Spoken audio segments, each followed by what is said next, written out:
Cole Dawson froze in the saddle, one gloved hand gripping leather as wind howled through the canyon gap. Through the broken slats of the widow Hart's shack, he watched her feed her children scraps disguised as supper. Potato peels fried golden, stale bread soaked soft, three small faces believing the smile she wore like armor. His chest locked tight. He knew that hunger. He knew that lie.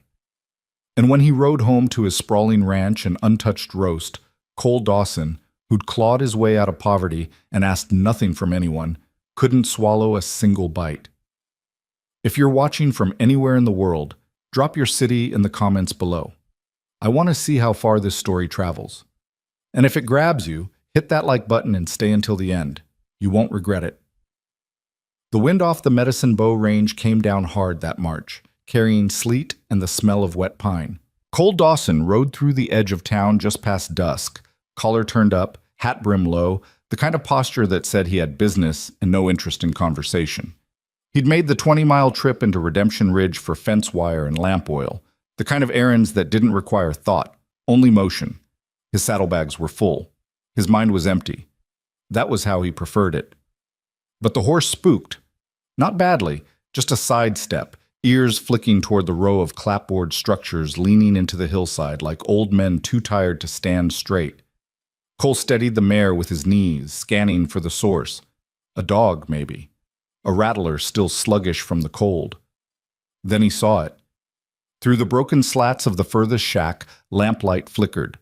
A woman moved inside, her shadow stretching long against the warped planks, and three smaller shadows sat waiting at a table that looked like it might collapse if someone sneezed. Cole told himself to ride on, told himself it wasn't his concern. But the mare had stopped, and his eyes had already adjusted, and what he saw through those gaps in the wood punched the air clean out of his lungs. The woman was cooking, or pretending to.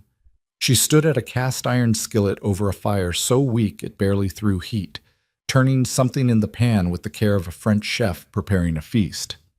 Her movements were precise, confident. The children watched her with the kind of reverence that made Cole's throat tighten. She lifted the skillet, tilted it just so, and slid the contents onto 3 tin plates. Potato peels, fried crisp and golden, stale bread, torn into chunks and soaked in bacon grease until it softened. A smear of something that might have been butter or lard or hope. "There we go," the woman said, her voice bright as new paint. "A proper supper." The oldest child, a girl maybe 9 or 10, picked up her fork. "Smells good, Mama, doesn't it?" The woman sat, folding her hands as if they were about to dine at the finest table in Cheyenne. "Eat slow, now. Savor it." The children obeyed. And the woman smiled. Cole had seen smiles like that before. He'd worn one himself years ago when his own mother had served him cornmeal mush and called it cake. The kind of smile that wasn't a lie, exactly. More like a shield. A way to stand between your children and the truth long enough for them to stay children a little while longer. His hands tightened on the reins. The smallest child, a boy no older than 5, looked up at his mother with eyes so trusting it hurt to witness. "Can we have more tomorrow, Mama?" The woman's smile didn't falter. "We'll see what the day brings, sweet boy. We'll see." Cole pulled his gaze away and kicked the mare into motion. He rode the last 2 miles to his ranch in silence, the wind biting at his face, his mind locked on an image he couldn't shake. 3 children eating scraps like they were blessed, and a woman holding herself together with nothing but will. When he reached the ranch, the house stood dark and solid against the night. 2 stories. Stone foundation. Glass windows that didn't rattle when the wind blew. He'd built it himself, board by board, after spending his first 5 years in Wyoming sleeping in a dugout with a dirt floor and a roof that leaked every time it rained. He unsaddled the mare, fed her oats, checked the latch on the henhouse. The motions were automatic, muscle memory carved from routine. Inside, he lit the lamps and stood in the middle of his kitchen, staring at the iron stove, the shelves stocked with flour and sugar and coffee, the cold roast sitting on the counter under a cloth. He cut a slice, set it on a plate, sat down, and couldn't eat. The potato peels, the stale bread, the woman's smile. He pushed the plate away and walked to the window, staring out at the darkness. Somewhere out there, 3 children were curled up under threadbare blankets, bellies half full, dreaming that tomorrow might be different.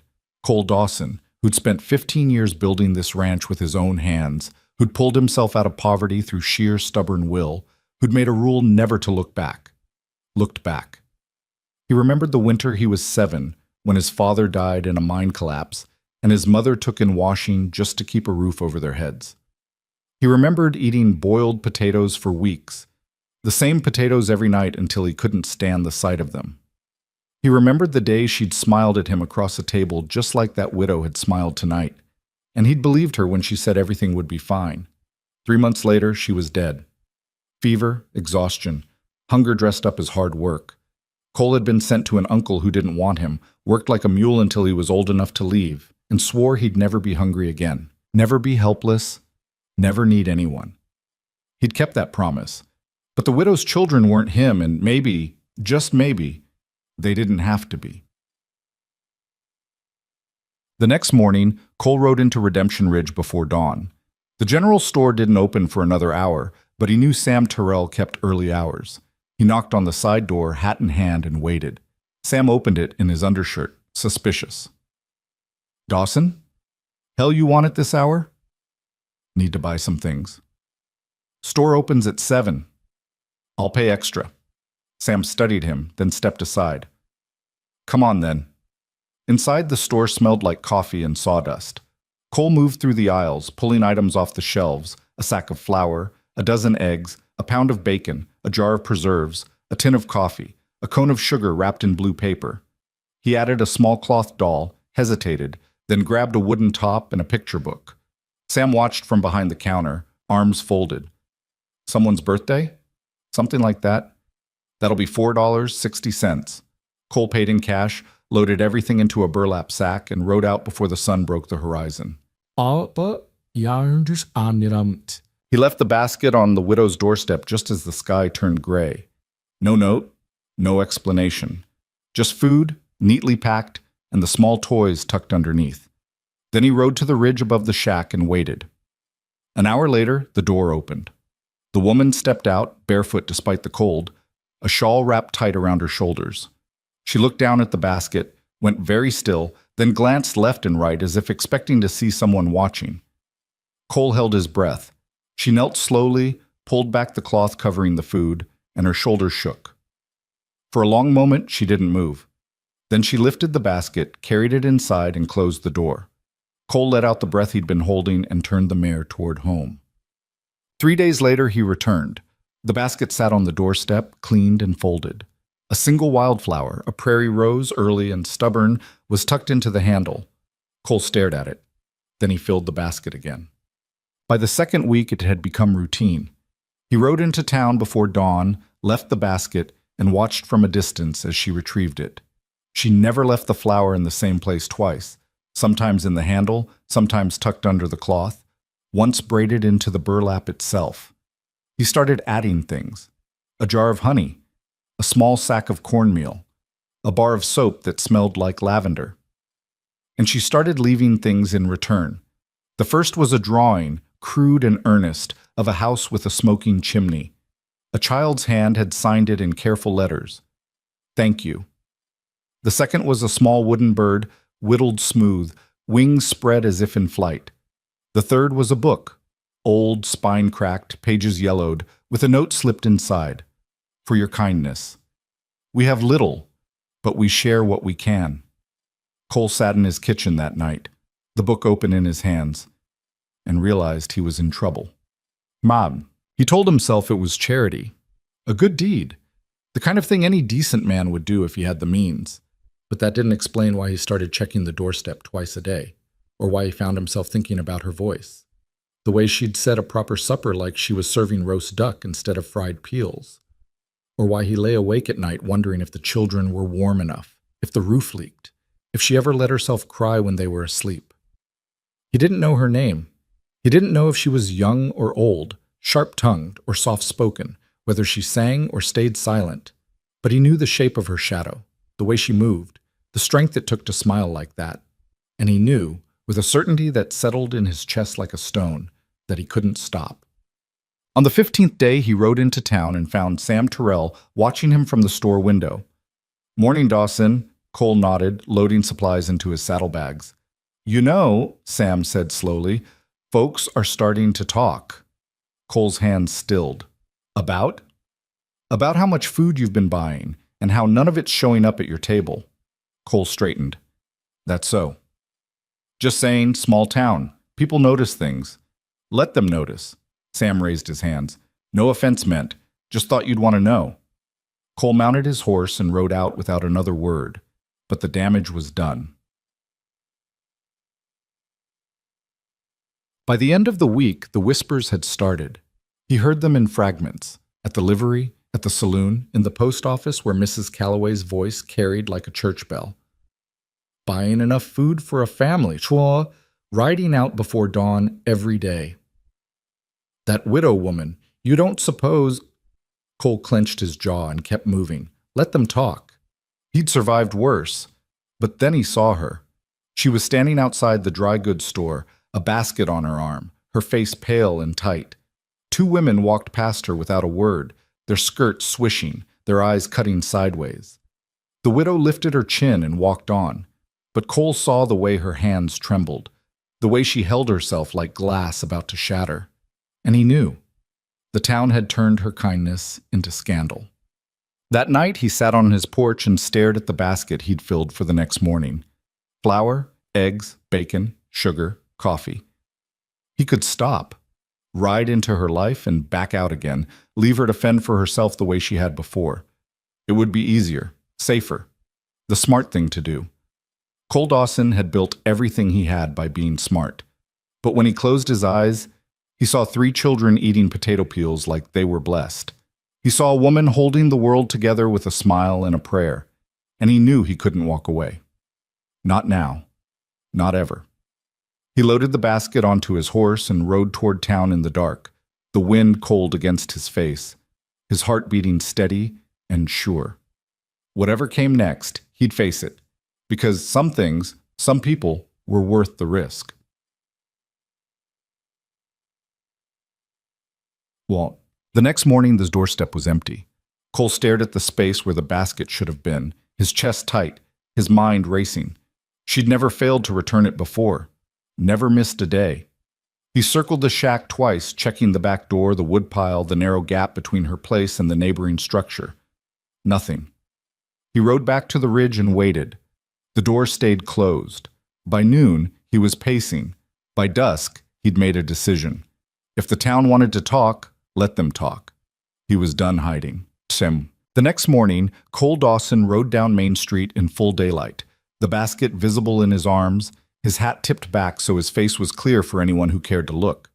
People stopped, stared, whispered. He didn't slow down. At the widow's door he dismounted, basket in hand, and knocked. Silence. He knocked again, harder this time. The door cracked open. A sliver of face appeared. Dark eyes, pale skin, a mouth pressed into a thin line. "Mrs. Hart," he said quietly. Her eyes widened. "You?" "Yes, ma'am." She glanced past him at the street, where half the town had gathered to watch, her face flushed red. "You shouldn't be here." "I know. People are talking." "I know that too." "Then why?" "Because I'm done pretending." He held out the basket. "And because I'm asking you to marry me." The street went silent. The widow, Lila, he'd learned her name was Lila, stared at him like he'd lost his mind. Maybe he had. But before she could answer, before she could slam the door or laugh or cry, footsteps sounded behind him. Cole turned. The Reverend stood at the head of a small crowd, his face stern, his Bible tucked under one arm. "Mr. Dawson," he said slowly, "I think we need to have a conversation." Cole met his gaze without flinching. "I think we do." And as the town closed in, as Lila's hand tightened on the doorframe and her children peered out from behind her skirts, Cole Dawson stood his ground, because he'd spent his whole life running from hunger and shame, and he was done running. The Reverend's shadow stretched long across the packed dirt, and the crowd behind him shifted like cattle sensing a storm. Cole didn't move, didn't lower the basket. didn't step back from Lila's door. "Reverend Mitchell," he said evenly. The older man's jaw worked beneath his gray beard. "Mr. Dawson, this is irregular." "Is it?"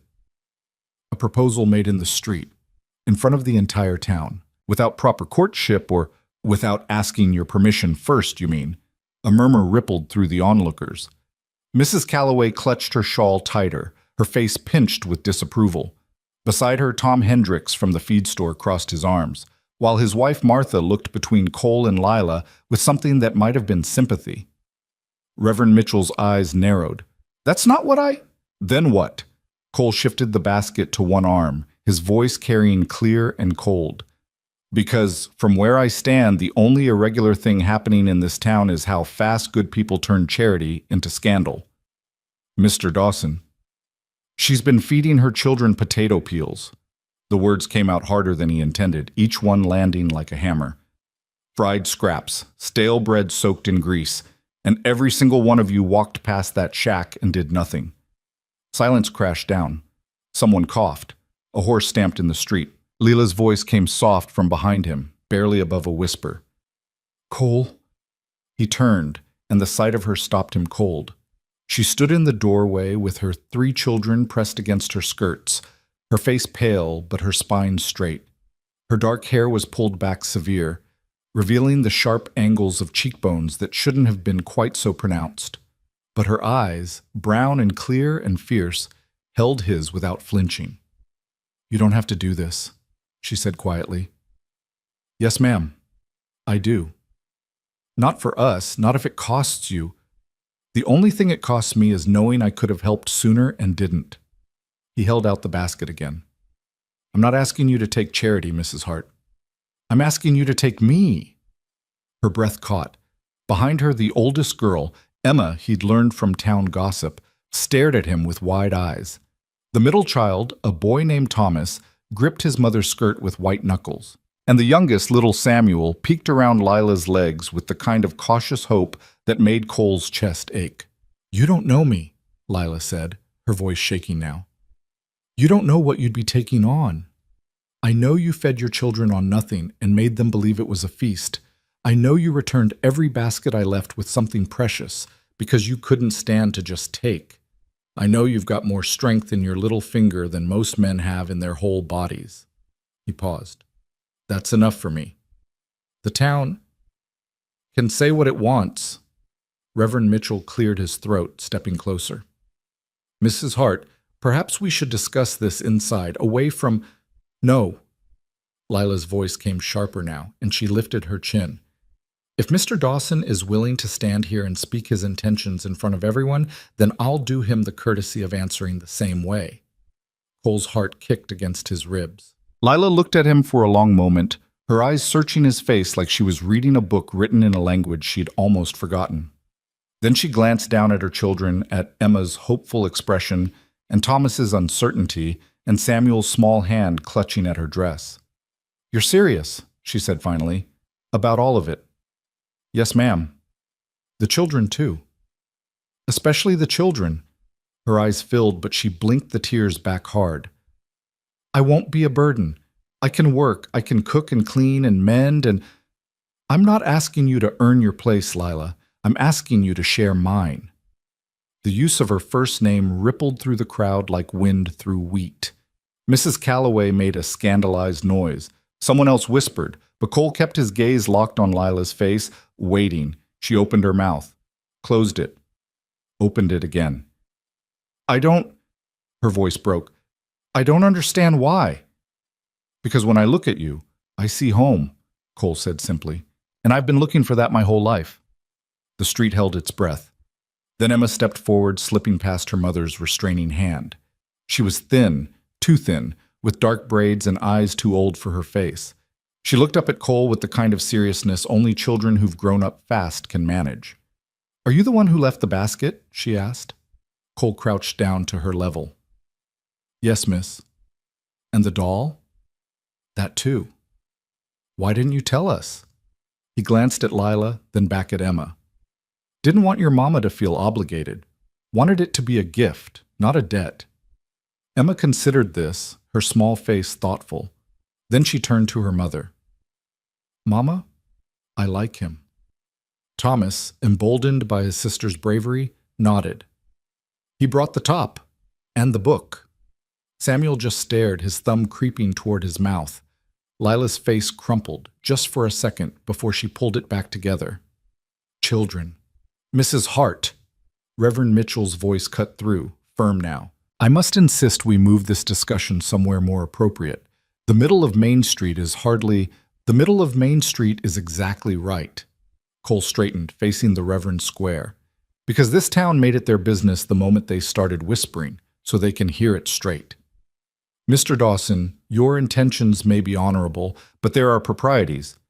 Proprieties. Cole let the word hang there, bitter. Tell me, Reverend, where were these proprieties when Mrs. Hart's husband died and left her with 3 children and a shack that's falling down around their ears? Where were they when she started selling off her furniture piece by piece just to buy flour? Where were they last month when she fainted outside the butcher's shop because she hadn't eaten in 2 days? Martha Hendricks gasped. Tom's face went red. Reverend Mitchell's expression tightened. We've offered assistance, You've offered judgment. Cole's voice cut like a blade. You've offered pity and gossip and turned a blind eye when it suited you. Well, I'm not turning a blind eye. I'm standing here in front of all of you and asking this woman to marry me.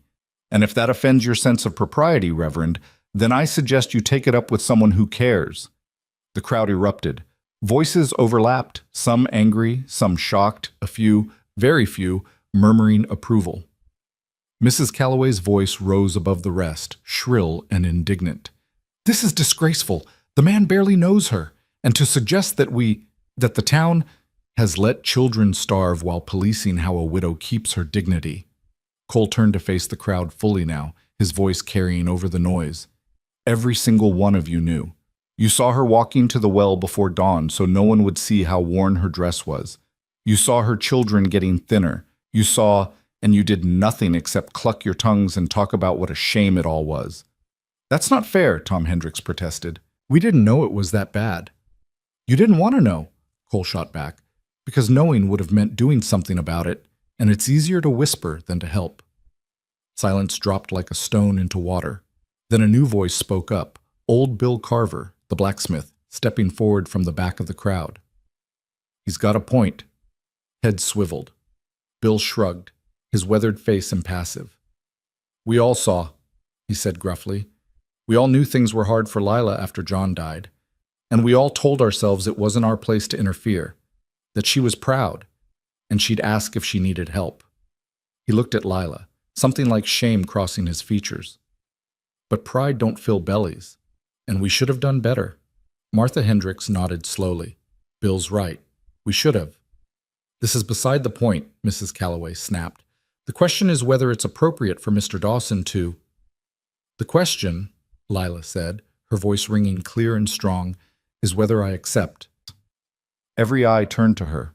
She stood taller now, her hand resting on Emma's shoulder, her chin lifted in a way that reminded Cole of the day he'd first seen her through the slats of that shack, holding her world together with nothing but will.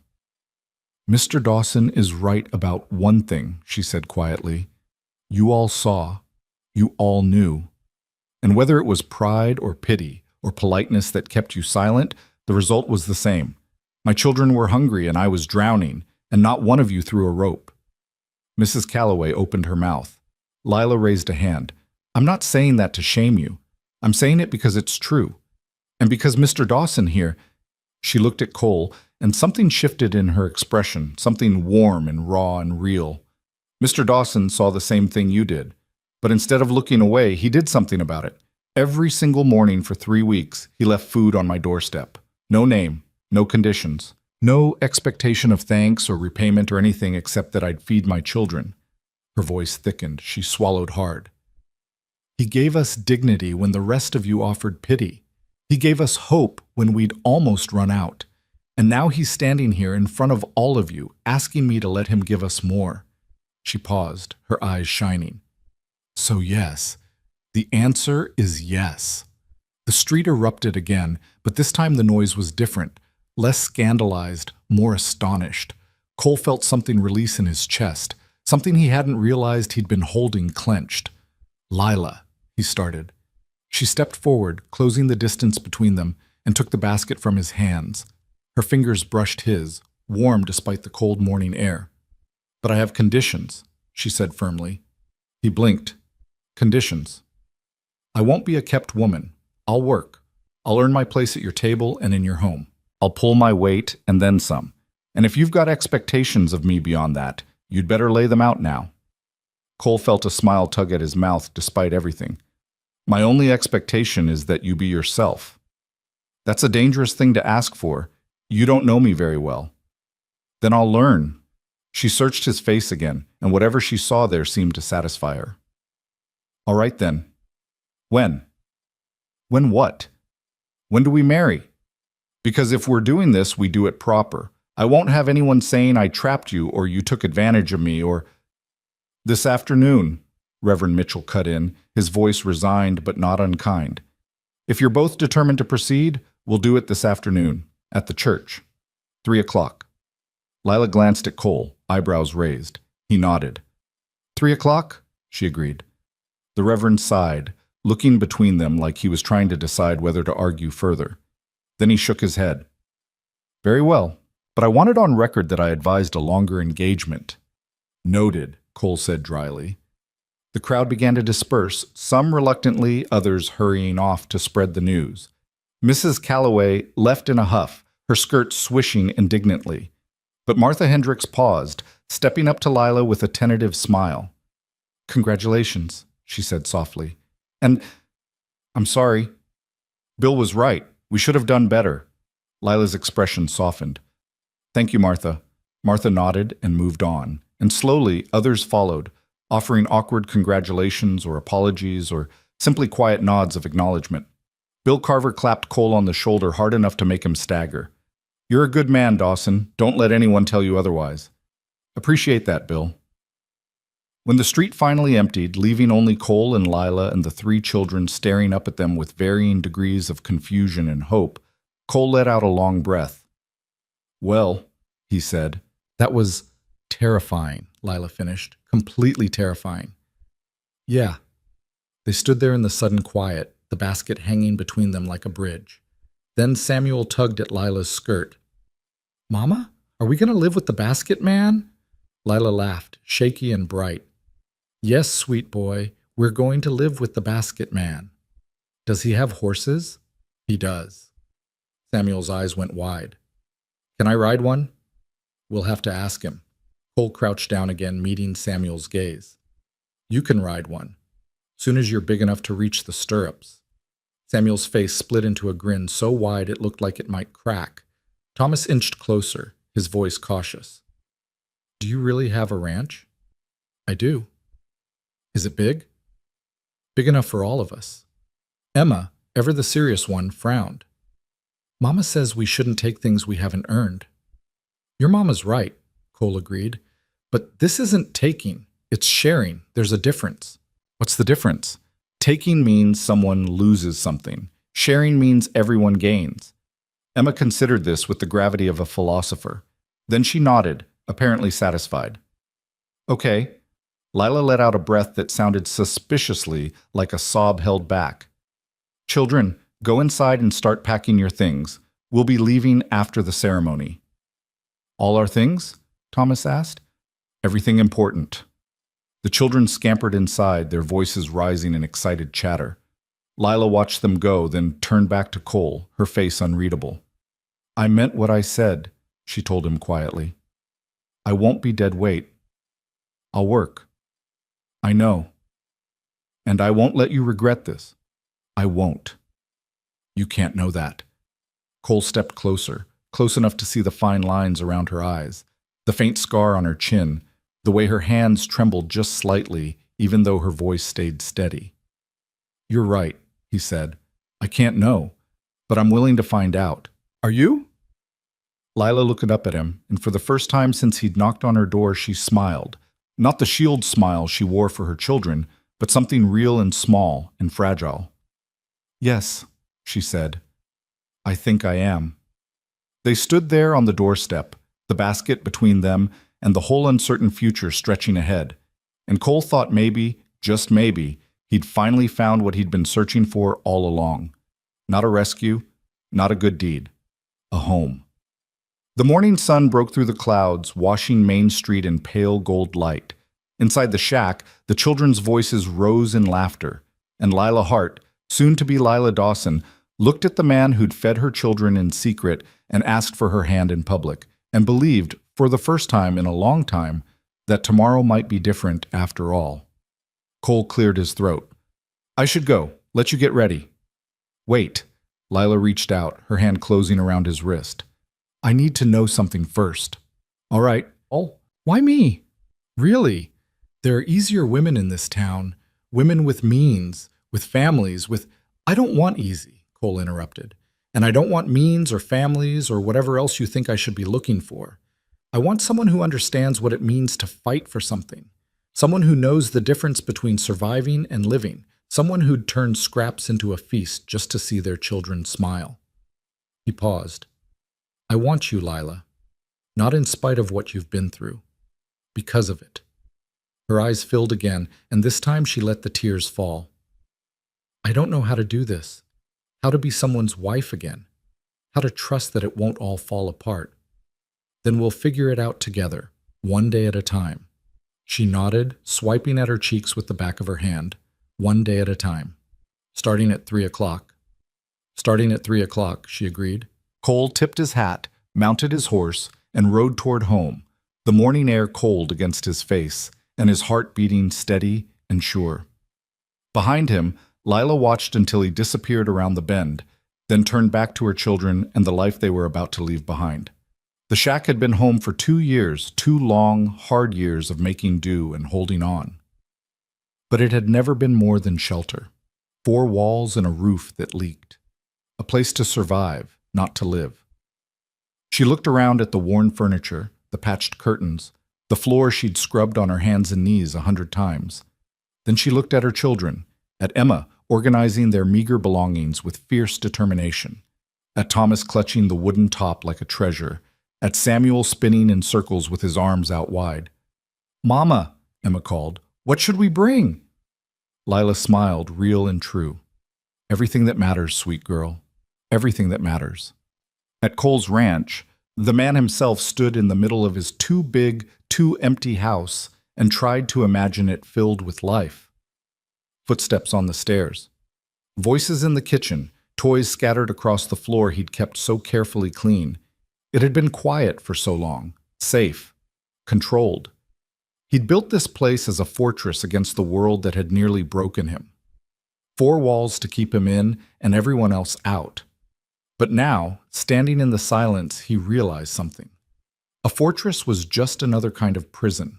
He walked through the rooms, seeing them with new eyes, the kitchen that could hold a family instead of one solitary man, the bedrooms upstairs, empty and waiting, the front porch where children could play and a woman could sit in the evening sun. It wasn't perfect. The house needed warmth, light, laughter. It needed them. Cole rolled up his sleeves and got to work. He scrubbed floors that didn't need scrubbing, beat rugs that were already clean, filled the wood box and checked the stove and made sure there was fresh water in the basin. Then he stood in the largest bedroom, his room, and stared at the bed. It was wide enough for 2. He'd made it that way without really knowing why, some vague hope that someday, maybe, he wouldn't sleep alone. Someday had arrived faster than he'd expected. He stripped the bed, washed the linens, hung them to dry in the sharp wind. Then he remade it with care, tucking the corners tight, smoothing the quilt his mother had made years ago, the only thing he'd kept from his childhood. When he was done, he stood back and looked at the room. Clean, simple, ready.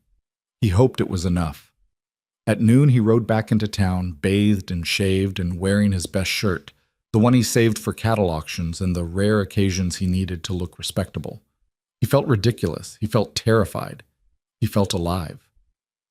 The church sat at the top of the hill, white clapboard gleaming in the thin sunlight. Cole tied his horse to the rail and climbed the steps, his boots loud on the wooden planks.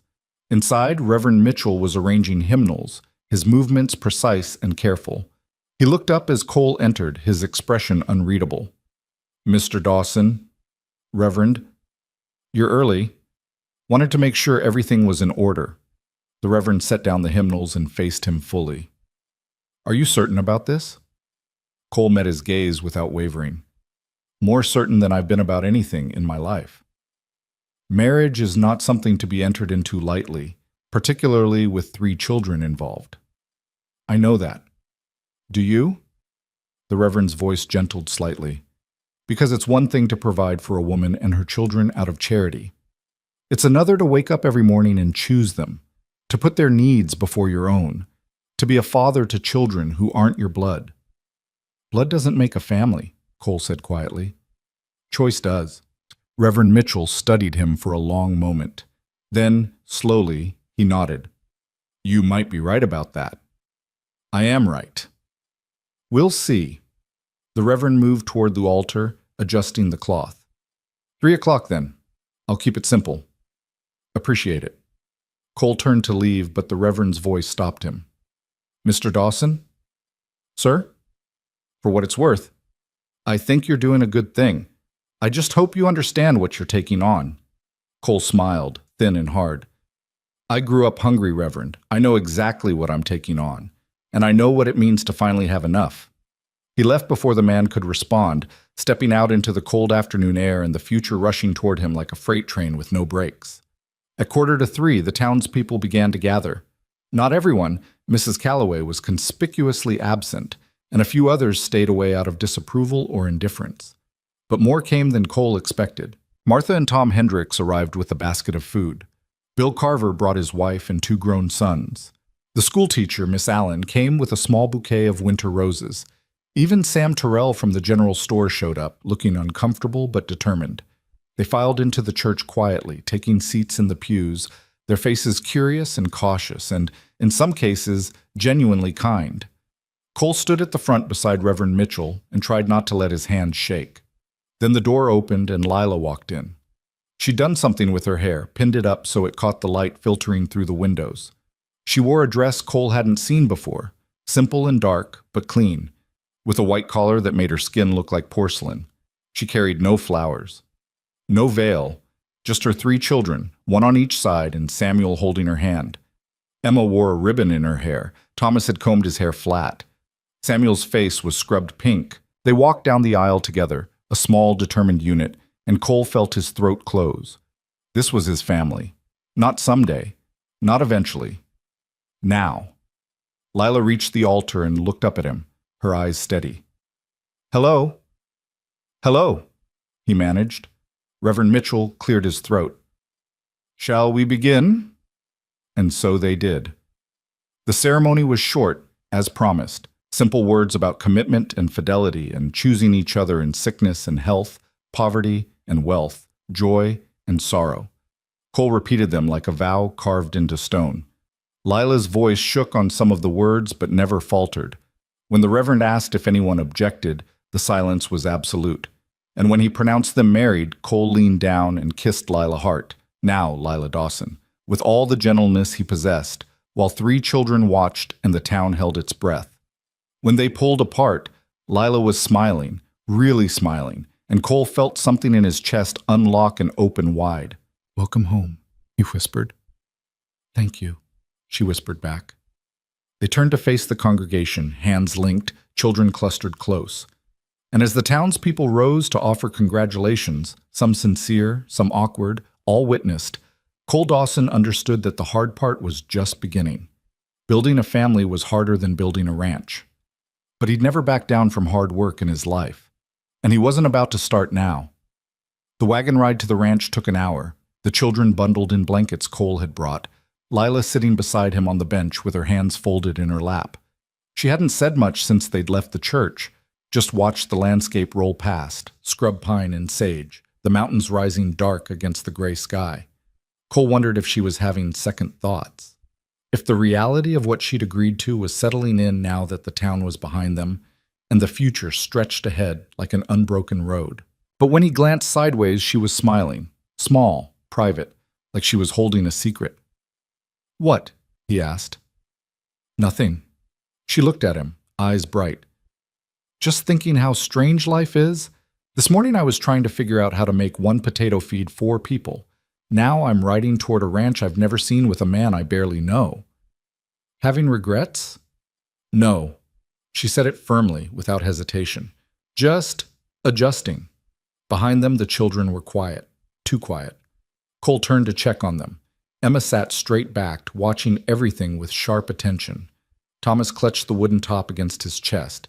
Samuel had fallen asleep, his head pillowed on a bundle of their belongings. "They all right back there?" Cole asked. "They're scared," Lila said softly. "They won't show it, but they are. Everything's changing so fast."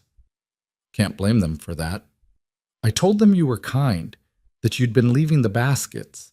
Emma figured it out weeks ago, actually. She's observant like that. Cole raised an eyebrow. "She knew?" "Saw you once, apparently. Early morning, right before dawn. She didn't tell me until yesterday."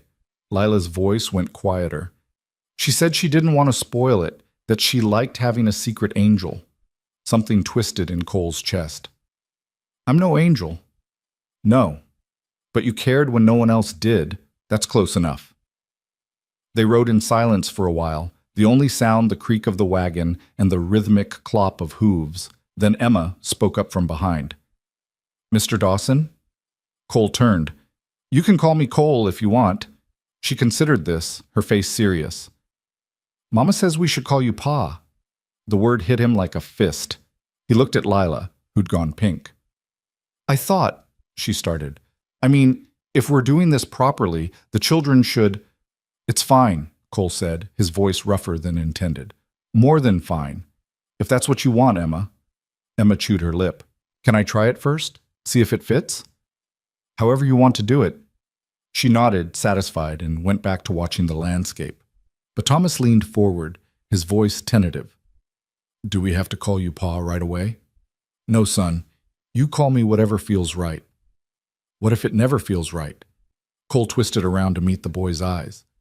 "Then we'll figure something else out. I'm not here to replace your father, just to add on, I guess."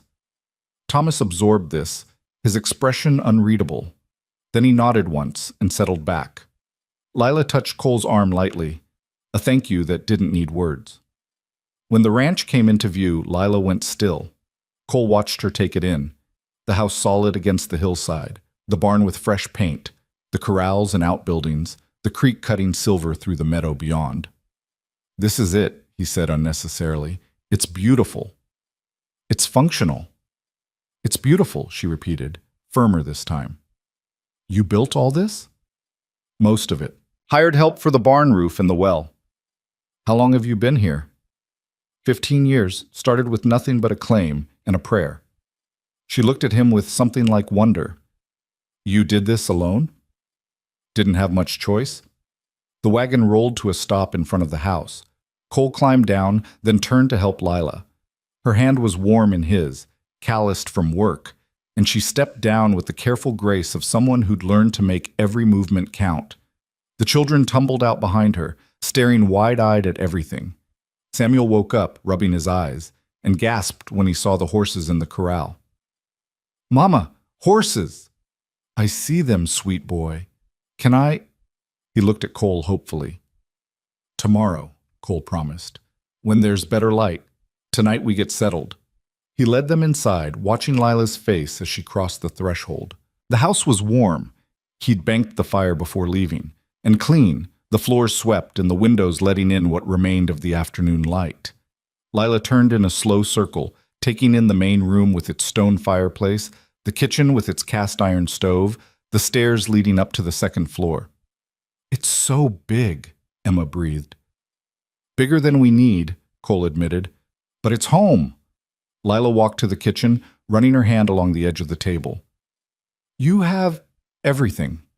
"I do now." She looked at him sharply, then away. "Show us the rest?" He took them upstairs. There were 3 bedrooms, his and 2 others he'd kept empty for reasons he'd never quite articulated. Now they'd be filled. "This one's for the boys," he said, opening the first door. "And this one's for Emma." Emma stepped into her room like she was entering a cathedral. It was simple: a bed, a dresser, a window overlooking the meadow, but it was hers. She touched the quilt, then looked back at her mother with tears streaming down her face. "Mama." Lila crossed to her, kneeling down. "What is it, sweet girl? I don't have to share anymore?" "No, baby. It's all yours." Emma threw her arms around Lila's neck and sobbed. Thomas peeked into the boys' room, then at Cole. "Samuel snores. Then you can close the door." Thomas's mouth twitched, almost a smile. "Where do you and Mama sleep?" Cole gestured to the third door. "There. Can we see? If your mama says it's all right." Lila stood, wiping Emma's tears and her own. "Go ahead." The children filed into the master bedroom, and Cole watched their reactions. It was the biggest room, with a wide bed and a window seat and space for a crib if... He cut that thought off before it could fully form. Samuel bounced on the bed experimentally. "It's soft." "Samuel Hart, you get down from there," Lila said automatically, then caught herself. "I mean, it's fine," Cole said. "Let him bounce." Samuel grinned and bounced higher. Thomas investigated the dresser. Emma stood by the window, looking out at the darkening sky. "You can see everything from here," she said softly. "That's the idea." Lila moved to stand beside her daughter, and Cole saw her shoulders relax, just a fraction, but enough to notice. She'd been holding herself taut as wire since they'd left town, but here, in this room with her children safe and warm and fed, something in her finally began to unwind. "All right, you three," she said after a moment. "Let's unpack what we brought and get ready for supper." The children scattered. Cole caught Lila's arm gently. "You all right?" She looked up at him, her eyes bright and wet. "I keep thinking I'm going to wake up." "You're not dreaming." "How do you know?" "Because dreams don't usually involve 3 children and a widow who's too stubborn to cry in front of anyone." She laughed, shaky and surprised. "I'm not crying." "No, ma'am. Of course not." She swiped at her eyes, then squared her shoulders. "What do you have for supper?" "Whatever you want to make. Pantry's stocked." "You don't have someone who cooks for you?" "Just me, and I'm not much of a cook." "Then I'll earn my keep starting tonight." She moved toward the stairs, then paused. "Cole?" "Yeah?" "Thank you for all of this, for..." Her voice caught. "For seeing us." "Thank you for saying yes." She smiled, real and warm, and headed downstairs. Cole stood in the doorway of the bedroom he'd soon share with a woman he barely knew, listening to the sounds of his house coming alive. Footsteps, voices, laughter, and felt something settle in his chest that he couldn't quite name. By the time he made it to the kitchen, Lila had already started working. She moved through his space like she'd been there for years, finding the flour and the lard and the knife, her hands quick and sure. "What are you making?" "Biscuits.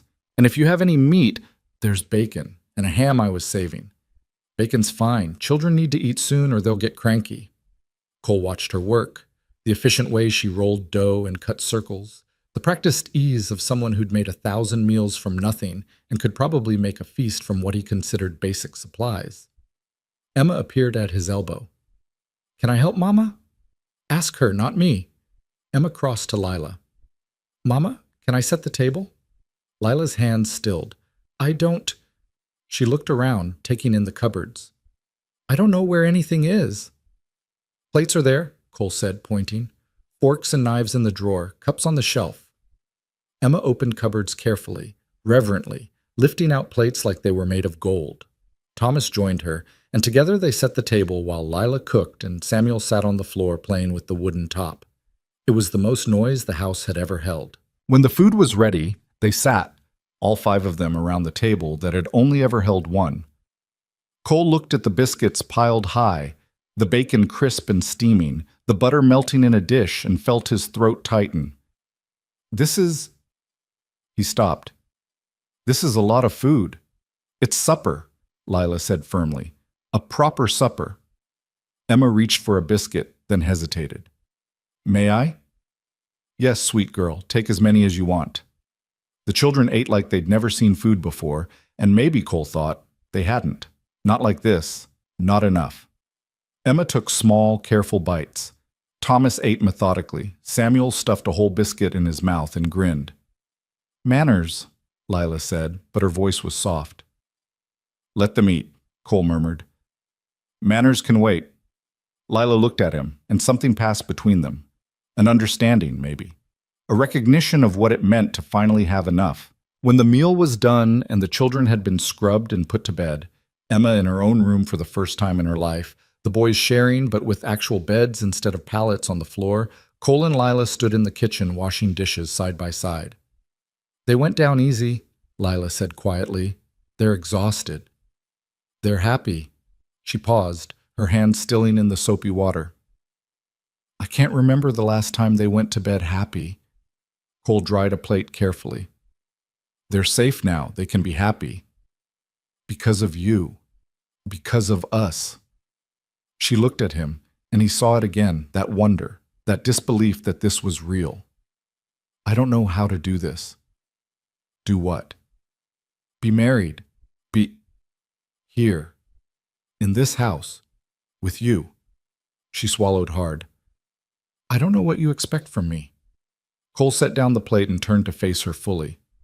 I expect you to keep being the woman who turned scraps into a feast and made her children believe in better days. I expect you to tell me when I do something wrong, because I will. I expect you to make this house feel like a home instead of just walls and a roof. And I expect... He stopped, choosing his words carefully. I expect you to take your time figuring out what this is, because I'm figuring it out too. What if I can't be what you need? What if you already are? She stared at him, her eyes searching his face. You really mean that? Yes. I don't understand you, Cole Dawson. Good. Gives you something to work on. She laughed, surprised and genuine, and the sound filled the kitchen like light. Then her expression shifted, turned uncertain again. The bedroom? I'll sleep in the spare room, Cole said quickly. Until you're ready, however long that takes. You don't have to... Yes, I do. I'm not asking you to rush into anything you're not comfortable with. We're married in name, but that's just paper. The rest, we build as we go. Lila's eyes filled. I thought most men wouldn't... I'm not most men. No, she said softly. You're not. They finished the dishes in silence, but it was a different kind of silence now, companionable, comfortable. When the last plate was dried and put away, Lila looked around the kitchen like she was memorizing it. This still doesn't feel real. Give it time. What if they come for us? Cole frowned. Who? The town. Mrs. Calloway and the others. What if they decide this was improper and try to be... Let them try. His voice went hard. You're my wife. Those are my children. Anyone who wants to challenge that can take it up with me directly. They could make things difficult. They could, but they won't, because most of them know I'm right, even if they don't want to admit it. He paused. And the ones who don't know it don't matter.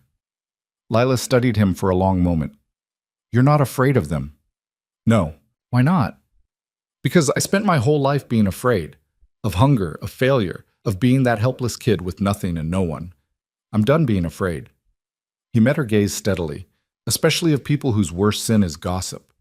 She nodded slowly, something easing in her expression. All right. All right. All right. I'll try not to be afraid either. That's all I ask. They climbed the stairs together, pausing outside the master bedroom. Lila's hand rested on the doorframe, her face uncertain. You're sure about the spare room? Positive. It seems wrong, making you sleep somewhere else in your own house. It's not my house anymore, Cole said quietly. It's ours. And I'll sleep wherever makes you most comfortable. She looked like she might argue, but then Samuel called out, a sleepy, half-awake sound, and she turned toward the boys' room instead. I should check on them. Go ahead. Cole watched her disappear into the shadows, then headed to the spare room, smaller than the master, with a narrow bed and a window that looked out toward the barn. He'd slept here before, in the early days when he was still building the house, before the master bedroom was finished. It felt strange being back, like moving backward instead of forward. But if that's what it took to make Lila feel safe, he'd sleep here for the next 10 years. He lay down on the bed, fully clothed, listening to the sounds of the house settling around him. Lila's footsteps moving between rooms. Emma's quiet voice asking a question he couldn't hear. Samuel's sleepy laughter. His family. The thought should have terrified him. Instead, it felt like coming home after a long journey he hadn't known he was on. Sleep came easier than expected, and with it, dreams of a future that finally looked like something worth fighting for. Morning broke cold and clear, sunlight streaming through the window and dragging Cole awake. For a moment he forgot where he was. Then memory returned in a rush. The wedding. The wagon ride. Lila and the children asleep somewhere in his house. Their house. He dressed quickly and headed downstairs expecting silence. Instead he found Lila already in the kitchen, coffee brewing, her hair tied back and her sleeves rolled up. "Morning," she said, not looking up from whatever she was stirring. "Morning. You're up early." Force of habit. Children will be hungry soon. "You didn't have to." "Yes, I did." She glanced at him, her expression firm. "I told you, I'm not going to be dead weight." "Lila, I mean it, Cole. I need to contribute. I need to feel like I'm earning my place here." He crossed to her, gently taking the spoon from her hand. "You earned your place the moment you said yes. Everything else is just us figuring out how to live together." "That's not how I work." "Then we'll compromise. You cook breakfast, I'll teach Samuel to ride. You mend the shirts I've been ignoring, I'll fix that rip in Emma's dress. We share the load." She looked at him for a long moment, then nodded slowly. "All right, but if I find you doing all the heavy work while You won't, I promise." She took the spoon back, her mouth quirking. "You're stubborn. Takes one to know one." The children came downstairs in stages. Emma first, quiet and watchful, then Thomas rubbing sleep from his eyes, and finally Samuel bouncing down the stairs like he'd been launched from a catapult. "Horses," he announced. "Cole said I could ride horses." "After breakfast," Lila said firmly. "And after you get dressed properly." Samuel looked down at himself, nightshirt hanging crooked, one bare foot, and giggled. "Oops." Cole bit back a smile and poured himself coffee. The kitchen filled with the sounds of morning, plates clattering, Samuel chattering about horses, Emma asking quiet questions about the ranch. It was chaotic and bright, and nothing like the silent breakfast Cole had eaten alone for 15 years. It was perfect. After the meal, Cole took Samuel out to the corral while Lila and Emma tackled the breakfast dishes, and Thomas explored the barn. The morning sun was warm despite the chill in the air, and the horses moved restlessly, sensing the boys' excitement. "That one," Samuel said, pointing at the mare. "The pretty one. Her name's Copper. She's gentle. Can I pet her?" "Hold your hand out flat. Let her smell you first."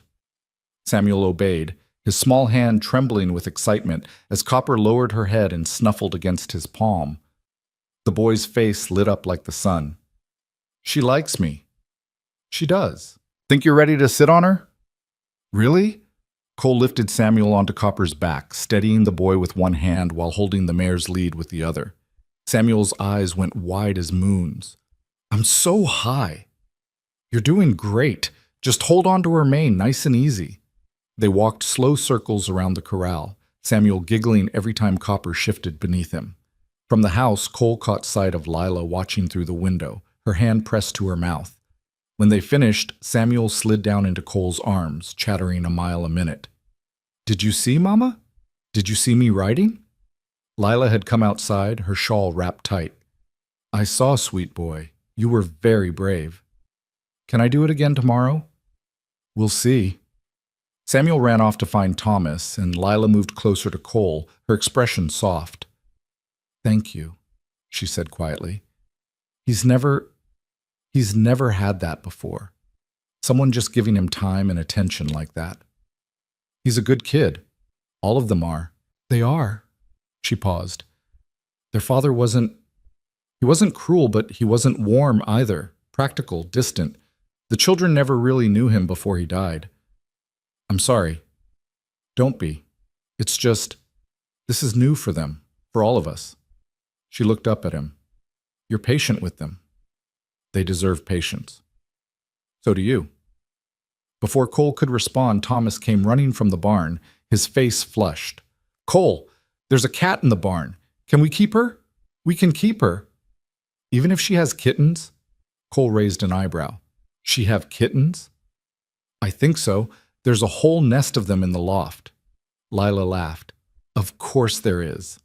They spent the rest of the morning settling in, unpacking what little the family had brought, finding places for everyone's belongings, making the house feel lived in instead of merely occupied. Emma arranged her few dresses in the dresser with meticulous care. Thomas claimed a corner of the boys' room for the treasures he'd collected. Samuel alternated between bouncing on his bed and running to the window to stare at the horses. And Lila moved through the house like she was learning a new language, touching surfaces, opening cupboards, memorizing where everything belonged. By afternoon, Cole found her standing in the parlor, staring at the empty shelves. What's wrong? Nothing's wrong. I'm just thinking. About? About how empty this all is. You've got this beautiful house, but there's nothing personal in it. No pictures, no books, no... I didn't have anyone to fill it for. She turned to look at him. And now? Now I do. A smile ghosted across her face. We'll have to fix that. Make it feel like a home instead of a museum. How? I don't know yet, but I'll figure it out. She moved toward the window, looking out at the land spreading vast and open. Do people ever visit? Neighbors? Friends? Not often. Nearest ranch is 10 miles south. We're pretty isolated out here. The children will miss having other children to play with. There's a school in town, 5 miles. I can take them when it starts up again in the fall. Lila's expression shifted. You do that? Why wouldn't I? I just thought most ranchers don't bother with schooling, especially not for... She stopped. For other people's children? Cole finished quietly. I didn't mean... They're my children now too, Lila, and they're getting an education. She stared at him, something fierce and bright building behind her eyes. Then she crossed the room in 3 quick strides and kissed him. It was brief, barely more than a brush of lips, but it landed like lightning. When she pulled back, her cheeks were pink. I'm sorry, I shouldn't have... Don't apologize. It was forward of me. It was honest. He caught her hand gently. And I'm not complaining. She looked down at their joined hands, her breath shaky. This is all happening so fast. We can slow down. I don't know if I want to. Then we won't. They stood there in the parlor, sunlight streaming through the windows, the sound of children playing somewhere outside, and something between them shifted, settled into place like a puzzle piece finding its home. I should start supper, Lila said finally. I should check the fence line. Neither of them moved. Then Emma's voice called from upstairs, something about Samuel getting into things he shouldn't, and the moment broke. Lila squeezed Cole's hand once, then let go and headed toward the stairs. Cole watched her go, then stepped outside into the bright cold afternoon, his heart beating steady and his mind quiet for the first time in years. Whatever came next, whatever challenges or complications or conflicts, they'd face them together, and that, he thought, was more than enough. The fence line ran along the eastern ridge, 3 miles of posts and wire that kept the cattle from wandering into the ravines. Cole rode it methodically, checking for breaks, his mind only half on the work. The other half kept circling back to the house, to Lila's kiss, to the way her hand had felt in his. He was tightening a loose wire when he heard hoofbeats approaching fast. He turned, squinting against the afternoon sun, and recognized Tom Hendricks's roan before he saw the man himself. Tom pulled up hard, his horse blowing foam. Dawson. Hendricks. Cole straightened, reading trouble in the other man's face. What's wrong? Town meeting, tonight, at the church. Cole's jaw tightened. About? About you and Mrs. Hart, or Mrs. Dawson, I guess. Tom shifted in his saddle, looking uncomfortable. Mrs. Calloway's been stirring things up. Says the marriage was unseemly, that it sets a bad precedent. She's got half the town worked up about propriety and Christian values and wants to make an example of us. Something like that. Tom hesitated. Reverend Mitchell tried to shut it down, but she went over his head. Got the mayor involved. They're calling it a community discussion about moral standards. That's what they're calling it. Yeah. Tom met his eyes. Thought you should know. Meeting's at 7. You don't have to come, but I'll be there. Might make things worse. Or it might end them. Cole swung back into the saddle. Thanks for the warning. Dawson, Tom called after him. For what it's worth, Martha and I think you did right, and we're not the only ones. Cole nodded once and kicked his horse toward home. He found Lila in the garden, or what passed for a garden, mostly weeds and last year's dead stalks. She was kneeling in the dirt, her skirts tucked up, her hands black with soil. The children were scattered around the yard, Emma reading under a tree, Thomas throwing sticks for a barn cat that had no interest in fetching, Samuel making roads in the dirt with a stick. It looked like a painting, like peace. Cole hated to shatter it. Lila looked up as he approached, shading her eyes with one dirty hand. You're back early. We need to talk. Her smile faded. What happened? He told her, keeping his voice low so the children wouldn't hear. Watched her face go pale, then set hard. They want to what? Discuss moral standards, which means they want to shame us into hell. I don't know what. Annulling the marriage, maybe? Making us prove we're respectable. How do we prove that? We don't. We tell them it's none of their business and we move on. Lila stood slowly, brushing dirt from her skirts. Cole, if the town decides if they turn against us completely, they already turned against you when they let your children go hungry. That was different. That was neglect. This is active hostility. So we face it head on. With 3 children watching, her voice cracked. With Emma finally feeling safe, and Thomas starting to smile and Samuel sleeping through the night for the first time in months? You want to drag them back to town so people can judge us? Cole caught her hands, stilling them. I want to stand up in front of everyone who whispered about you and tell them they were wrong. I want to show them that we're not ashamed of what we did. And I want you to hold your head high while I do it. I don't know if I can. Yes, you can. You've been doing it your whole life. She looked at him, her eyes bright with unshed tears. What if they try to take the children? The question landed like a blow. Cole's hands tightened on hers. On what grounds? That I'm an unfit mother, that I married too quickly, under suspicious circumstances, She pulled away, wrapping her arms around herself. They could say anything, Cole, and some of it would be true. None of it would be true. I let my children eat scraps. I took charity from a stranger. I married a man I barely knew because I was desperate and... You survived. Cole's voice cut through her rising panic. You did what you had to do to keep your family alive. There's no shame in that. The town won't see it that way. Then the town can go to hell. Emma's voice piped up from under the tree. Mama, is something wrong? Lila turned, forcing a smile. No, sweet girl, everything's fine. But Emma wasn't fooled. She set down her book and crossed to them, her face worried. You're crying. Just dust in my eyes. You're a bad liar, Mama. Despite everything, Lila laughed, wet and broken. I know. Emma looked at Cole. Are we in trouble? Cole crouched down to her level.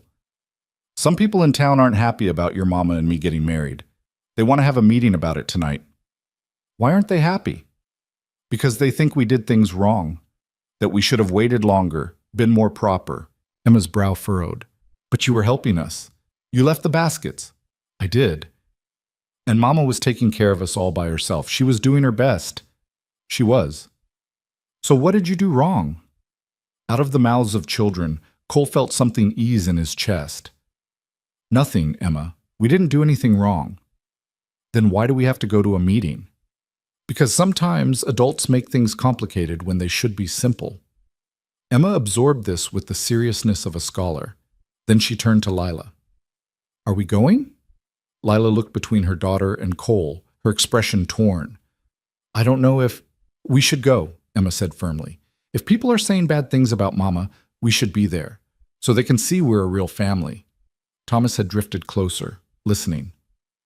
I don't want to go to town. You don't have to, son, Cole told him. But Emma's right. Thomas's voice was quiet but steady. If they're talking about us, we should be there. Even Samuel had stopped playing, his small face uncertain. Are the people mad at us? Lila knelt down, gathering him close. Some of them are confused, sweet boy. But we're going to help them understand. How? By showing them we're happy, that we're a family, that we belong together. Samuel thought about this, then nodded against her shoulder. Okay. Cole met Lila's eyes over the children's heads. She looked terrified, determined, ready. All right, she said quietly. We go together. All of us. They cleaned up and changed into their Sunday clothes. The children scrubbed pink, Lila in her wedding dress because it was the nicest thing she owned, Cole in his good shirt and vest. They looked like a family heading to church, not a trial. The wagon ride back to town felt longer than it had 2 days ago. The children were quiet, sensing the tension. Lila sat rigid beside Cole, her hands clasped so tight her knuckles showed white. Whatever happens, Cole said low enough that only she could hear, we leave together. No matter what they say or threaten or demand, we're a family. They can't change that. They can try. Let them. Redemption Ridge came into view as the sun dipped toward the horizon, painting the buildings gold and red. The church sat at the top of the hill, and every window blazed with lamplight. Wagons and horses crowded the street. It looked like the whole town had turned out.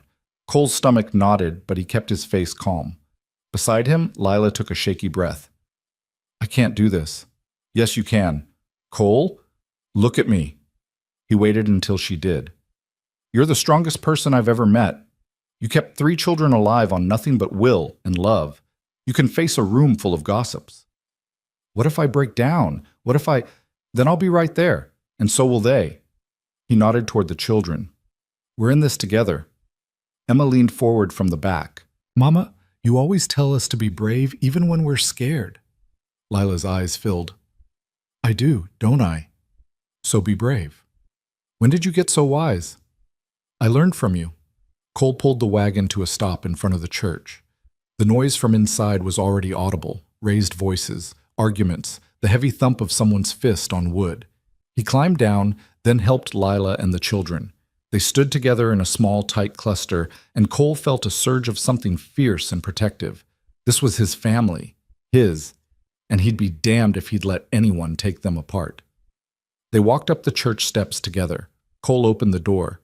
The noise cut off like someone had sliced it with a knife. Every face turned. Cole counted maybe 60 people, half the town, give or take. Mrs. Calloway stood at the front near the altar, her expression triumphant.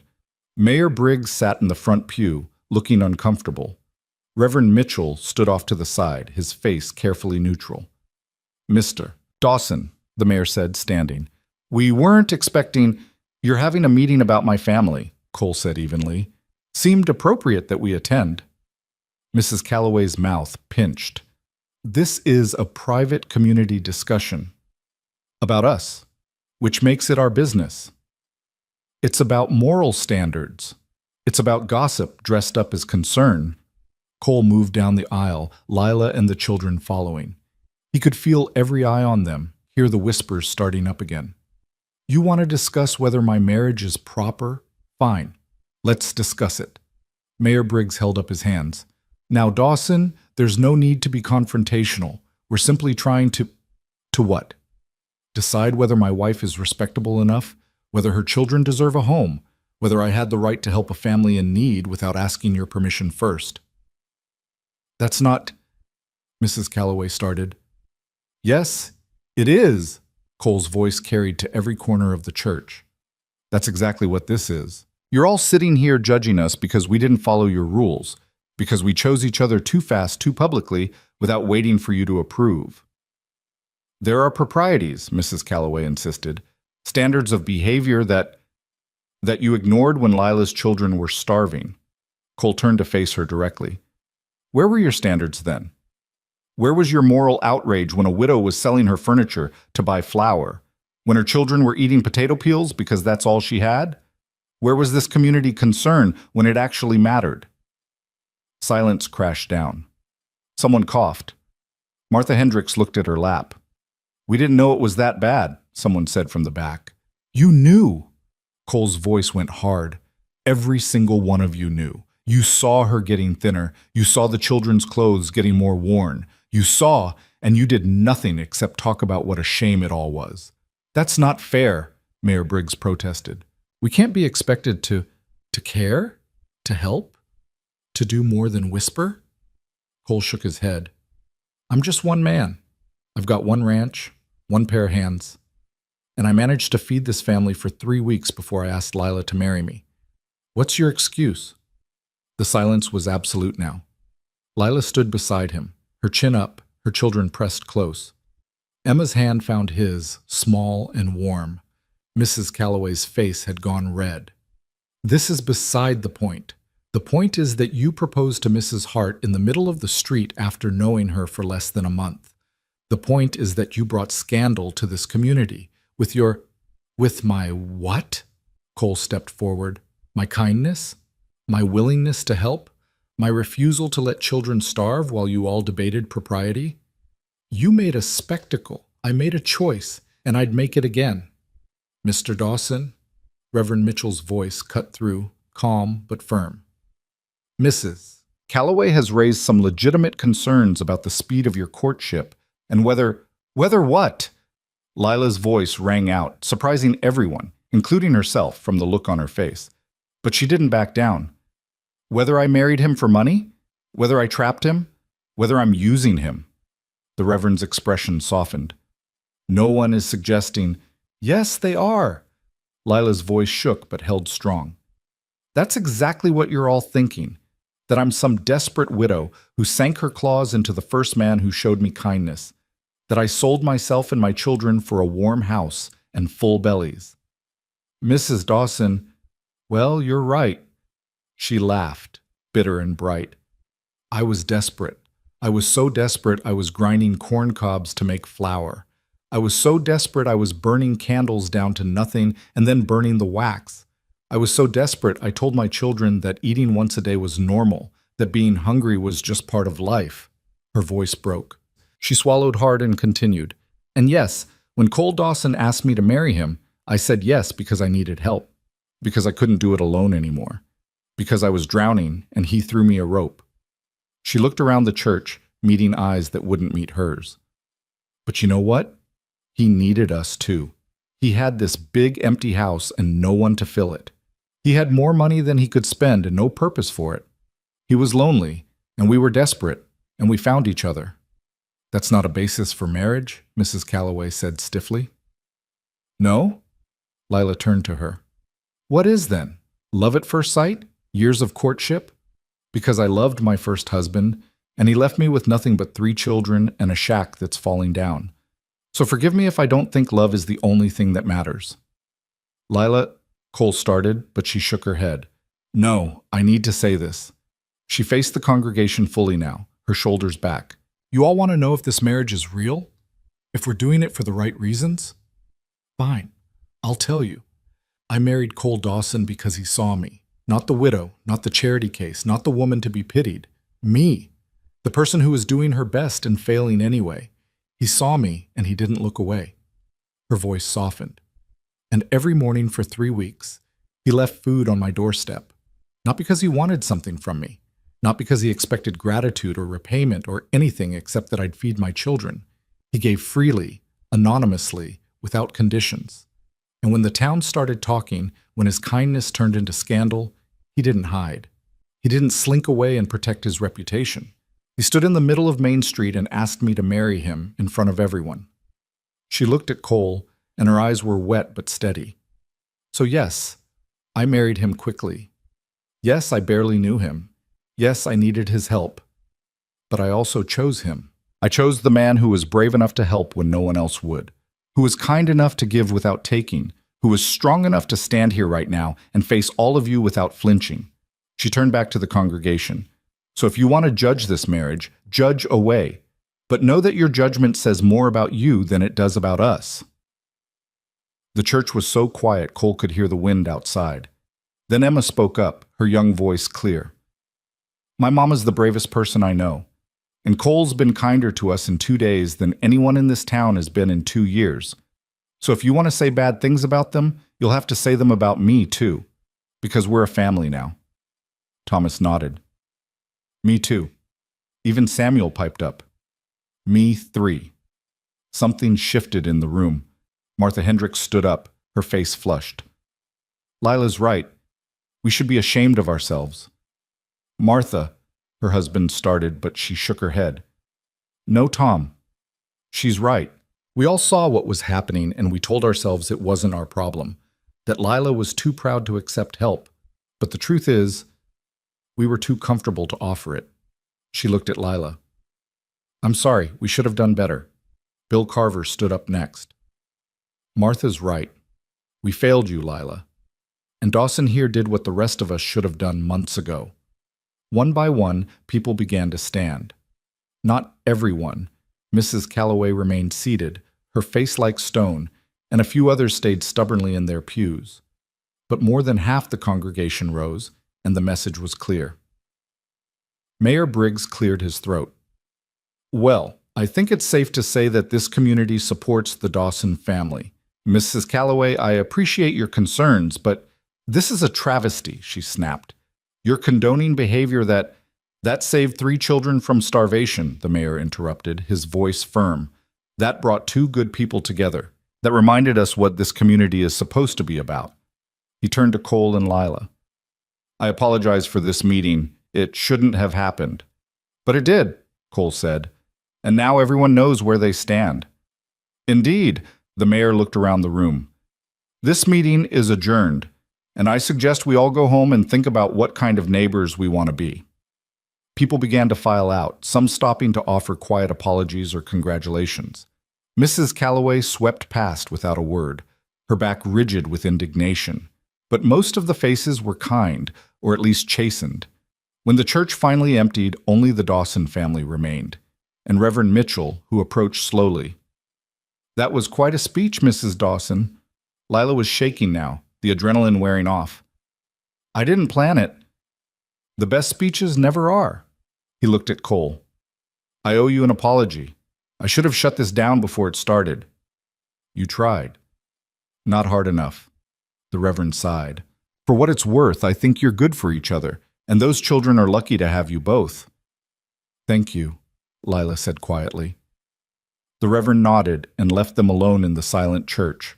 Cole turned to Lila, seeing the tears starting to fall now that there was no one left to be strong for.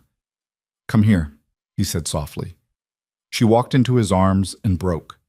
Great shaking sobs that she'd been holding back for hours, maybe years. Cole held her tight, one hand in her hair, while the children clustered close. You did so good, he murmured. So good, Lila. I'm so proud of you. I was terrified. I know, but you didn't let them see it. Yes, I did. I was shaking the whole time. Being brave doesn't mean you're not scared. It means you do it anyway. She laughed wetly against his chest. Emma said the same thing. Smart girl. Emma beamed. Thomas and Samuel pressed closer, and suddenly they were all tangled together, 5 people who'd been strangers a week ago, now bound by something stronger than blood. When Lila finally pulled back, her face was blotchy and her eyes were red, but she was smiling. Can we go home now? Yeah, Cole said. Let's go home. The ride back to the ranch was quiet but different from before. Lighter, easier. The children fell asleep in the back, worn out from the emotional weight of the evening. Lila leaned against Cole's shoulder, and he wrapped an arm around her. You know what you said in there, he said quietly, about me being lonely, about needing you as much as you needed me. I'm sorry if it was true. He paused. I've been alone for 15 years. Built this whole life, this whole ranch, and there was no one to share it with. No one to care if I succeeded or failed. I told myself I liked it that way, that I didn't need anyone. And now? Now I know I was lying to myself. He tightened his arm around her. You didn't trap me, Lila. You saved me. She tilted her head to look up at him. From what? From a life that looked successful but felt empty. From waking up every morning and wondering what the point of it all was. From dying alone in a house full of things that didn't matter. Cole, I mean it. You and these kids, you're the point. You're what I've been building toward without knowing it. She reached up and touched his face, her fingers gentle. I think we saved each other. Maybe we did. They rode the rest of the way in comfortable silence, the stars coming out overhead, the night air cold and clean. When they reached the ranch, Cole carried the sleeping children inside one by one while Lila heated water for tea. They sat at the kitchen table long after the children were in bed, talking quietly about everything and nothing. About their childhoods, their fears, their hopes for the future. About how strange it was to be married to someone you were still getting to know. "I don't regret it," Lila said finally. "Any of it. I know I should probably feel rushed or uncertain or... But you don't." "No, it feels right. Terrifying, but right." Cole reached across the table and took her hand. "I'm going to make mistakes. I don't know how to be a husband or a father. I'm going to do things wrong. So will I. But we'll figure it out together." "Together," she agreed. They sat there in the lamplight, hands joined across the table, and Cole thought about the town meeting, about Lila's fierce defense of their family, about the way the children had stood with them without hesitation. They'd faced the worst the town could throw at them, and they'd come through it intact, stronger even. Whatever came next, they'd be ready. Spring arrived in pieces. First the mud, thick and clinging, that turned the ranch yard into a bog. Then the green, pushing up through the last patches of snow in defiant bursts. Finally the warmth, real warmth that made the air smell like earth and possibility. The Dawson Ranch transformed.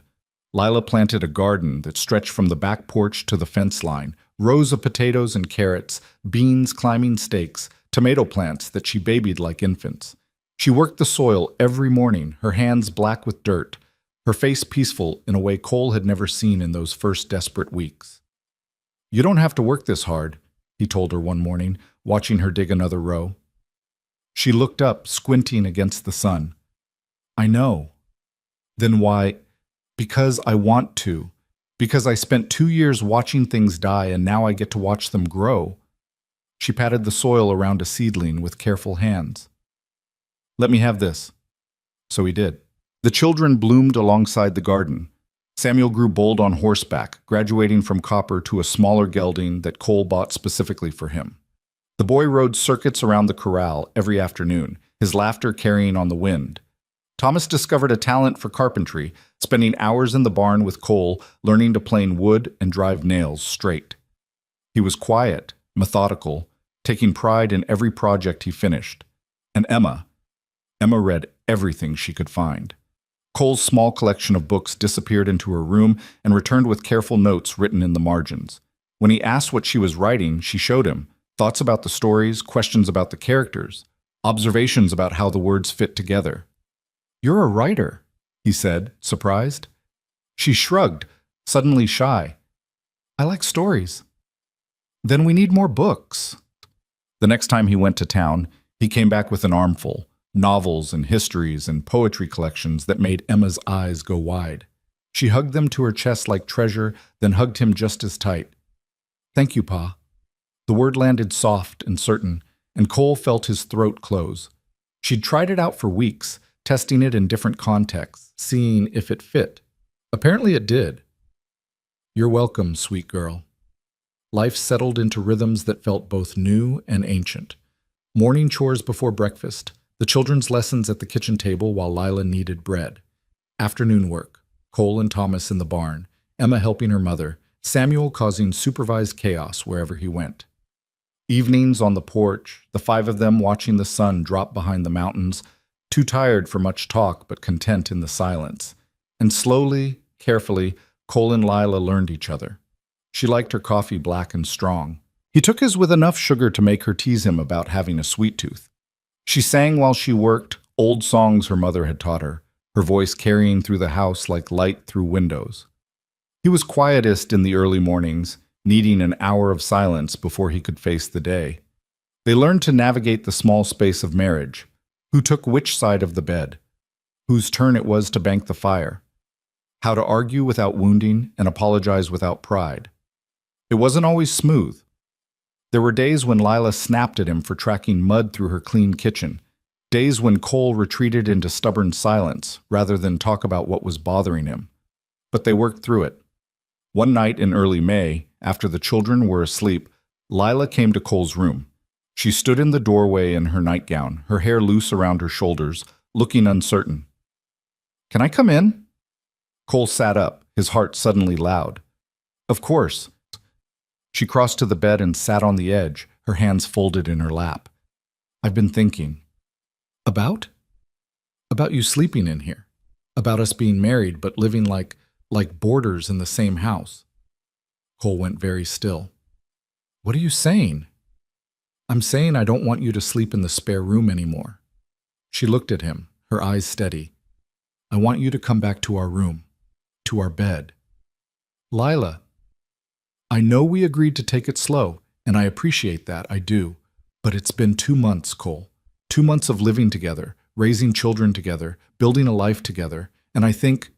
She paused, choosing her words. I think I'm ready for this to be real. All the way real.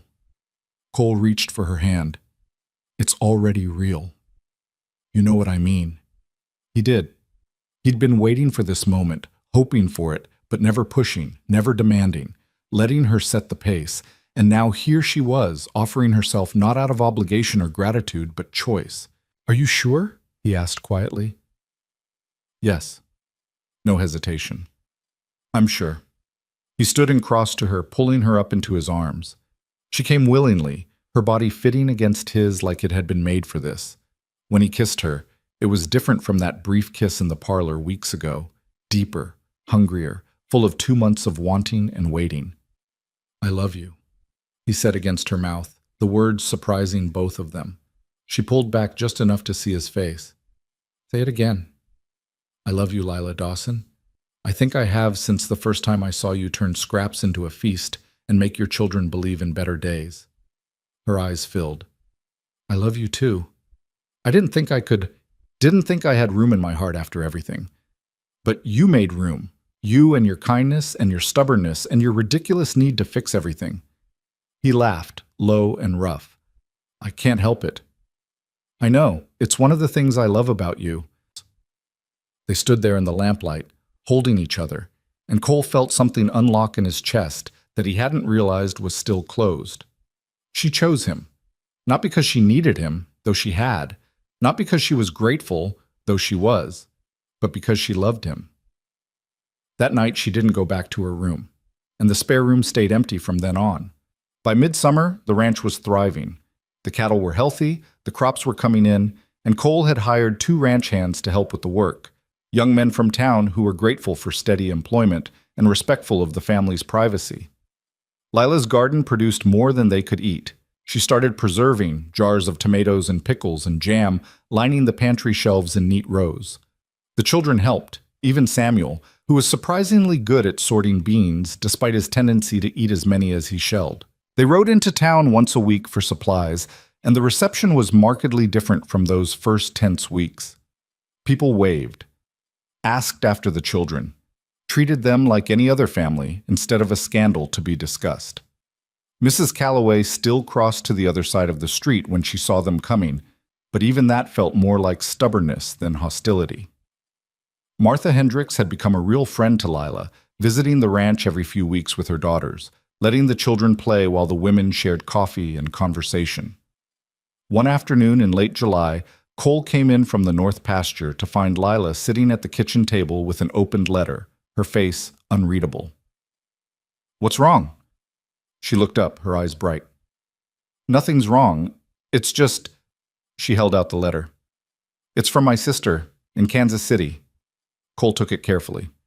He knew Lila had a sister, younger by 5 years, who'd married a banker and moved east before Lila's husband died. They'd lost touch in the chaos of widowhood and poverty. What does she say? She wants to visit, she and her husband. They're taking the train west and want to stop here for a few days.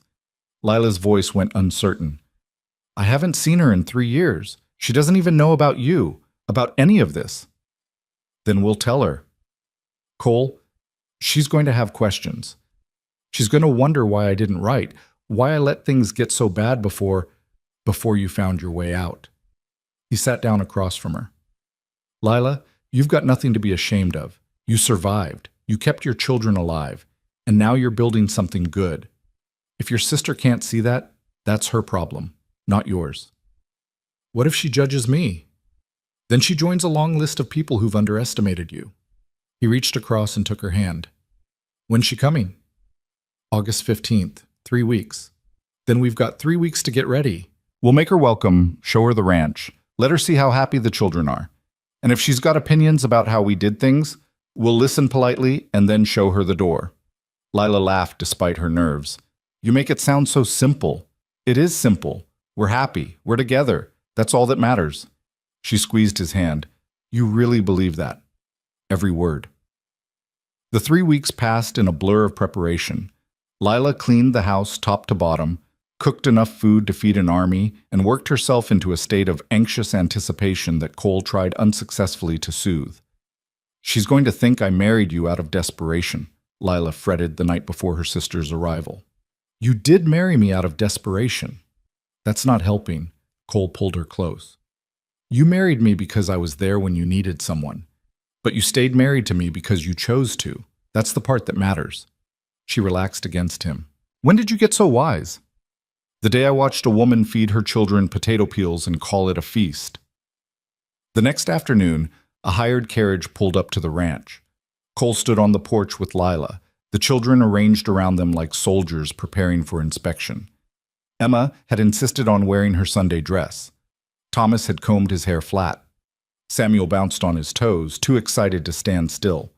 The carriage door opened and a woman stepped out, younger than Lila, dressed in city clothes that looked absurdly formal against the backdrop of the ranch. Her husband followed, a tall, thin man with spectacles and careful movements. "Catherine," Lila breathed. The sisters looked at each other across the distance of the yard. Then Catherine's face crumpled, and she ran. They met halfway, colliding in a tangle of arms and tears and 3 years of silence. Cole heard Catherine's voice, high and broken. "I'm so sorry. I'm so sorry I didn't come sooner. I didn't know how bad it was. Your letter said everything was fine, and I believed you because I wanted to, and—" "Hush," Lila said, holding her tight. "You're here now. That's what matters." They pulled apart, both crying, both laughing. Catherine turned to the children, her hand flying to her mouth. "Emma, is that you? You're so tall. And Thomas, oh, Thomas, you look just like your father. And who's this?" She crouched down to Samuel's level. "You must be Samuel. I haven't seen you since you were a baby." Samuel hid behind Lila's skirts, suddenly shy. Catherine straightened, looking past them to Cole. "And you must be the famous Mr. Dawson." "Cole," he said, offering his hand. "And this is my wife's sister, which makes you family. You're welcome here." Catherine shook his hand, studying his face with sharp eyes. "My sister writes that you're a good man." "I try."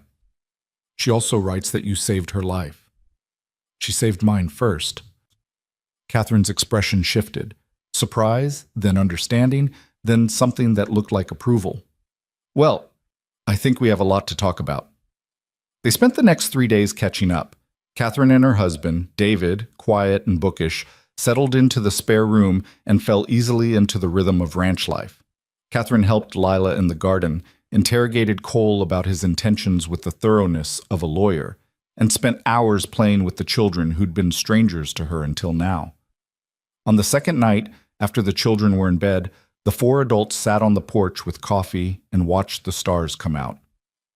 "I need to apologize," Catherine said quietly. "When John died, I should have come. I should have helped you instead of just sending letters asking if you were all right." "You had your own life," Lila said. "That's no excuse. You're my sister, and I let you struggle alone because it was easier than facing how bad things were." Catherine's voice thickened. "When I got your last letter, the one that said you'd remarried, I almost didn't come. I was afraid you'd done something desperate, married some awful man just to survive." "I did marry out of desperation," Lila admitted, "but not desperation for money or security, desperation to give my children a chance. And I got lucky. I got Cole." Catherine looked at him. "She says you left food on her doorstep for weeks without telling her." "Yes, ma'am." "Why?" "Because she needed it, and because I could. Most men would have expected something in return. I'm not most men." Catherine smiled. "No, I can see that." She turned back to Lila. "You love him."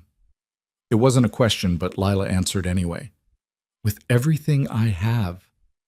"And he loves you." "He does." "Then I'm happy for you." Catherine reached across and squeezed Lila's hand.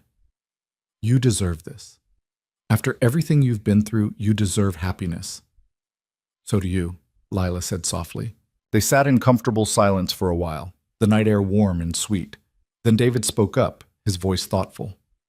I've been watching the children, watching the way they interact with you both. And I have to say, Mr. Dawson, Cole, I've never seen children more secure, more loved. Whatever happened in the past, you've built something remarkable here. Cole felt his throat tighten. They make it easy. No, David said firmly. Children don't make anything easy. But you've chosen to love them anyway. That takes character. They're mine, Cole said simply. Blood or not, they're mine. Emma's voice came from the doorway, sleepy and small. Pa? I had a bad dream. Cole stood and crossed to her, scooping her up, even though she was getting too big for it. What about, sweet girl? That we had to leave, that this wasn't real. It's real, he promised, carrying her back to bed. This is real, and you're staying, and nothing's going to change that. Promise? Promise. He tucked her in, kissed her forehead, and returned to the porch to find Lila wiping tears from her face. She still has nightmares, she told Catherine, about going back to the shack, about being hungry again. How often? Less than before. But still, Lila's voice broke. I hate that she has to carry that all of them do. They're children, Catherine said gently. They'll heal, especially here, with you two. I hope so. I know so. I've seen the way they look at Cole, like he hung the moon. Catherine paused. That's not something you can fake. That's earned. Cole looked at Lila, saw the love and gratitude and hope shining in her eyes, and felt his heart swell so large it hurt. This was what he'd been building toward his entire life. Not the ranch, not the money, not the success. This family, sitting on this porch under these stars together. When Catherine and David left 3 days later, there were promises to visit again, to write more often, to stay connected. Catherine hugged Lila so tight she lifted her off the ground. You did good, sister. You found yourself a good man and you made a good life. I'm proud of you. Thank you for coming, for seeing it. Thank you for letting me. Catherine turned to Cole. Take care of her and those babies. Every day of my life, Cole promised. They stood in the yard and waved as the carriage pulled away, the children calling out goodbyes until it disappeared around the bend. Then Lila sagged against Cole, relief and exhaustion written across her face. That went well? Better than well. She loves you. She was always the generous one. Lila smiled up at him. Thank you for being so patient with her questions. She had a right to ask them. You're her sister. Still, you handled it beautifully. Emma tugged at Cole's sleeve. Can we have a picnic, since we don't have to be fancy anymore? Cole laughed. We were being fancy? Mama made us wear shoes the whole time. A travesty, Cole agreed solemnly. All right, picnic it is. They spent the afternoon by the creek, shoes abandoned, the children wading in the shallows while Lila and Cole sat on a blanket and watched. The sun was warm, the water was clear, and Samuel's laughter echoed off the canyon walls.